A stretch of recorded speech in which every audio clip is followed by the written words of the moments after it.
Quelqu'un joue à la pointe, du côté de la maison de garde de Pierre et de Lauze. Dans les rafales du vent, le gémissement du biniou monte et descend. Il joue loin du village, comme un défi. Nous ne nous sommes pas approchés du sonneur mystérieux. Nous avons écouté la musique apportée par le vent, et quand elle s'est arrêtée, nous sommes retournés au village. Je crois que cette musique porte l'éternité de ce lieu. Tout ce qu'on a cru disparu reviendra.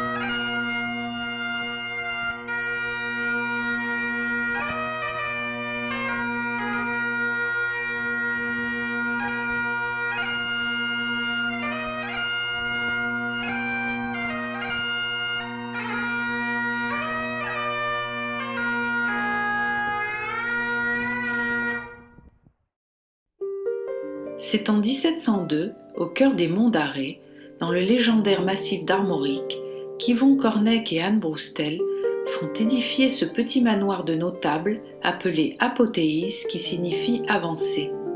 Autrefois, ils habitaient dans la montagne, mais grâce à un habile jeu d'alliances et de mariage, ils ont pu bénéficier d'un enrichissement. Ce modèle architectural, à l'origine du pays de Léon en Cornouailles, a la particularité d'avoir une avancée dans laquelle se trouve une table en châtaignier sous la fenêtre, un banc-coffre qui sert à la fois pour s'asseoir et monter dans le lit clos à deux portes typique de Cornouailles. L'apothéise est toujours située au sud pour une plus grande clarté. L'intérieur révèle une cohabitation étroite entre l'humain et l'animal, où d'un côté se trouve le lieu de vie de la famille autour de la cheminée et de l'autre étable et écurie pour le cheval et les cochons. On monte à l'étage par un escalier extérieur en schiste dans lequel apparaît une grande pièce prête à accueillir notables et voyageurs de passage. Les fours sont à l'extérieur aux fins d'y cuire toutes sortes d'aliments, du fard, des patates, des tartes, du pain, ce qui donne au mets ce petit goût boisé, lipous, qui veut dire gourmand en breton. Aujourd'hui écomusée, ce manoir témoigne de la vie quotidienne d'une famille paysanne aisée durant plus de 2 siècles, un mode de vie autonome et en harmonie avec leur environnement.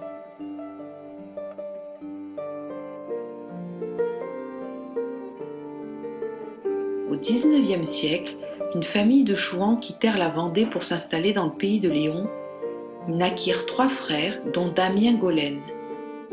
Un grand vent de liberté et d'aventure, de sensualité, souffle sur les passagers du vent, œuvre de François Bourgeon qui s'inscrit au panthéon de la bande dessinée.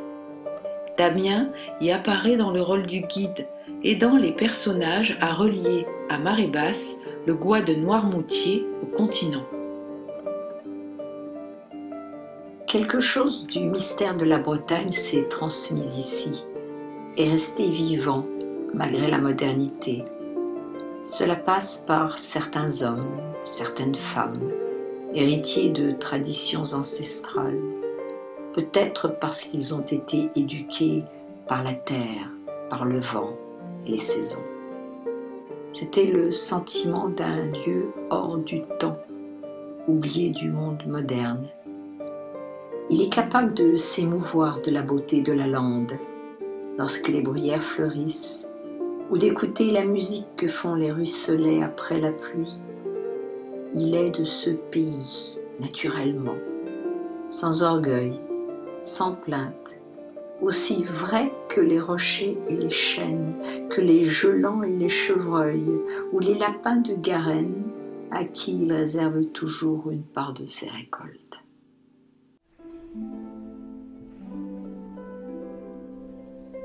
Ah, que de merveilles scintillent lorsque danse une goutte d'eau. Un ange parfois joue aux billes, une étoile tombe au ruisseau. On ne sait jamais quel manteau de fée courant dans les jonquilles on peut coudre avec une aiguille, en rêvant derrière un carreau. Tant d'enchanteurs et tant de fées sont égarés dans les halliers, que chaque feuille est un mystère et que chaque arbre est un refuge. Où êtes-vous, Merlin, Viviane, toi, Morgane, aux valses sans retour? À la fontaine où boit le cerf, dans la vallée des trois rencontres, les ruisseaux glissent dans le soir, à l'heure où montent les étoiles, et les buissons vont s'entr'ouvrir pour que renaisse le royaume. C'est un royaume enseveli dans la poussière de l'oubli. Il dort depuis des siècles d'ombre sous la surface des étangs. C'est le royaume de Merlin. Il a de grands palais dorés et des cités sur des rochers, au plus lointain de l'horizon. C'est le royaume du silence. Folle pensée n'est pas si loin. Les grandes landes de l'embrun ne sont peuplées que par les fées. Et la pucelle aux cheveux noirs, dans ses mains d'or, cette lumière attend dans l'ombre et dans la cendre que vienne enfin le roi du monde.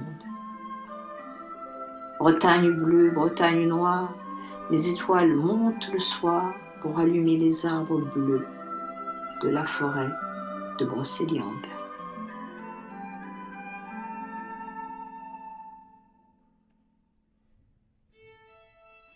Château sorti d'un conte de fées, illustré par Gustave Doré, le manoir de Kériolé fut édifié au XIIIe siècle, mais fut transformé au XIXe dans un incroyable style néo-gothique. Il a vécu les destins singuliers de la princesse impériale russe, tante du tsar Nicolas II, Zénaïde Narishkine Youssoupov, et de son mari Charles. Elle fut conquise par ce courtisan et lui acheta 2 titres de noblesse pour l'aider dans ses ambitions politiques. Il devint comte de Chevaux et marquis de Serres. Mais le comte décéda prématurément en 1889 d'une crise cardiaque. Au XXe siècle, le manoir connut plusieurs propriétaires, dont l'arrière-petit-fils de la princesse Félix Youssoupov, célèbre pour avoir participé à l'assassinat de Raspoutine. Tous le conduirent à la ruine. Malgré un abandon, le manoir de Kériolé a connu de nos jours une belle restauration. Sa devise, toujours et quand même.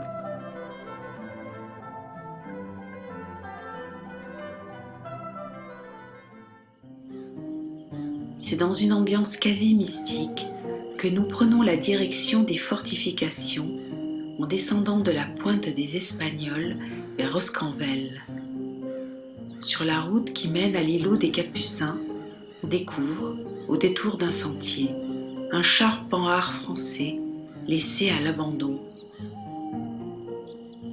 Autrefois, un ermitage de Capucins était installé sur cet îlot. Mais le nom ne provient pas de cette congrégation, mais de la forme du rocher qui fait penser à un moine encapuchonné, lisant son bréviaire et visible de la mer.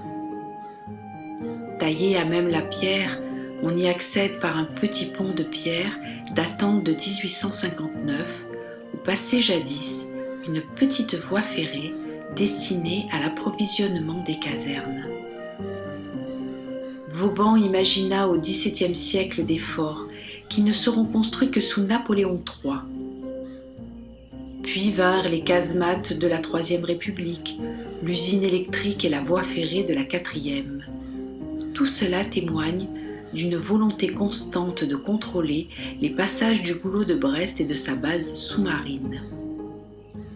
Mais lors de la Seconde Guerre mondiale, l'armée allemande réquisitionna le site, installant des batteries anti-aériennes et des canons qui pouvaient balayer toute intrusion ou évasion. Un Un escalier profond, en partie taillé dans la roche, descend dans les entrailles du rocher. Les gens de Crozon et de Douarnenez se faufilaient la nuit avec leurs petits bateaux sous le feu des mitraillettes pour exfiltrer des résistants ou rejoindre l'Angleterre. Le général allemand Rank, commandant de la place de Brest, y installa son quartier général dans le but de livrer un ultime combat et fut défait le 19 septembre 1944. Les bombardements alliés marquèrent sur les murs les traces de cette défaite. Un artiste de street art a laissé quelques fresques à l'humour grinçant dans les magasins et les casernements. Aujourd'hui, le site, propriété de l'armée, est à l'abandon et interdit d'accès. Mais, pour les plus téméraires, il suffit d'y trouver le chemin.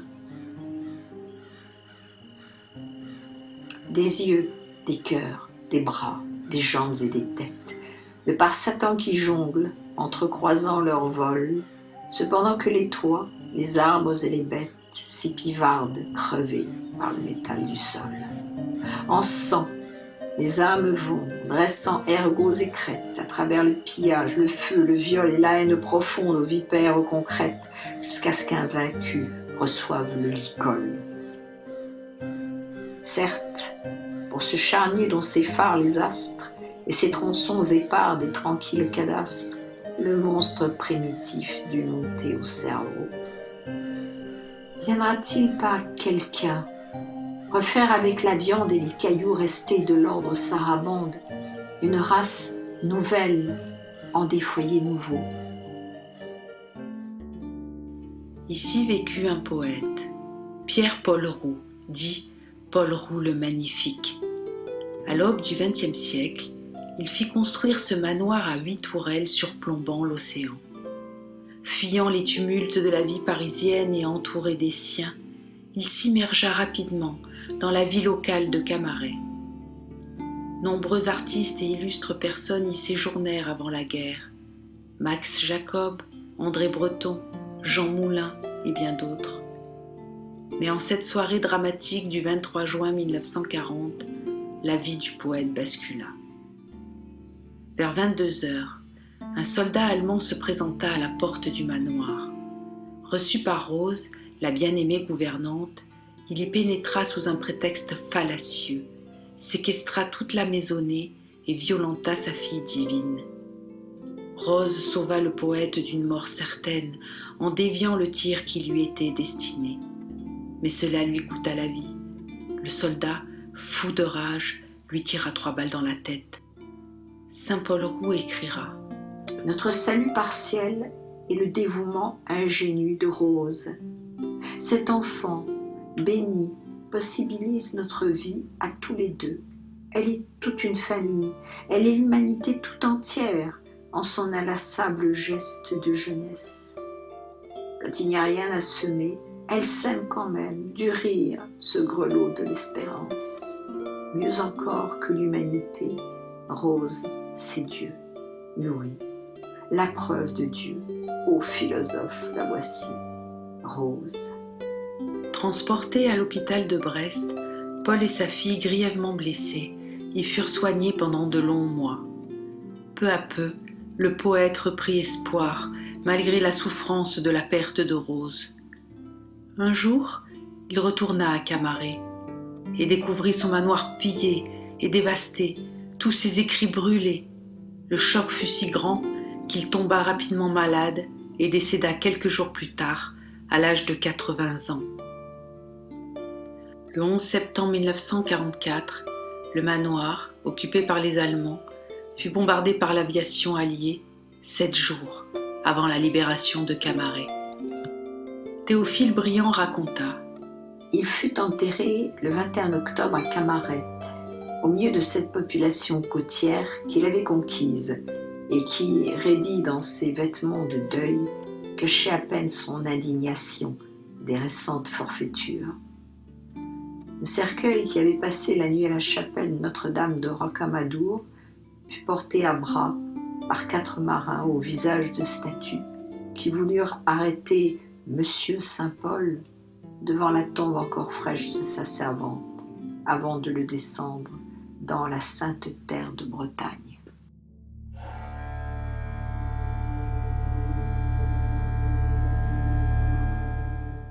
Le port de Camaret, si cher à Saint-Paul-Roux, abrite encore un cimetière de vieux bateaux de pêche aux abords de la chapelle Notre-Dame de Rocamadour et de la tour Vauban. Océan, catastrophe constante, agrégat de tourments, tragédie sans fin. Ô fétère tes orgues barbares du large, ô sur sa dune aux immortels d'or, un poète te parle. Dis mon grand, si grand qu'il me semble sombrer dans ta barbe d'écume. Dis mon grand, si grand que me voici néant, vaine fourmi près d'un géant. Dis mon grand, j'ose, moi le veilleur à la proue du vieux monde, t'implorer pour ceux qui labourent ton monde. Paradis des poètes et des goélands, passant du vert d'iroise au bleu de plomb. Au fil des sillages, au fil des marées, les rencontres ont le goût du sel. Elles chantent, parfois plaintives ou menaçantes, elles parlent de légendes, de sa voix claire comme le rivage. Ici commence le Finistère, dans le bouillon de la mer d'Iroise, là où naissent les histoires.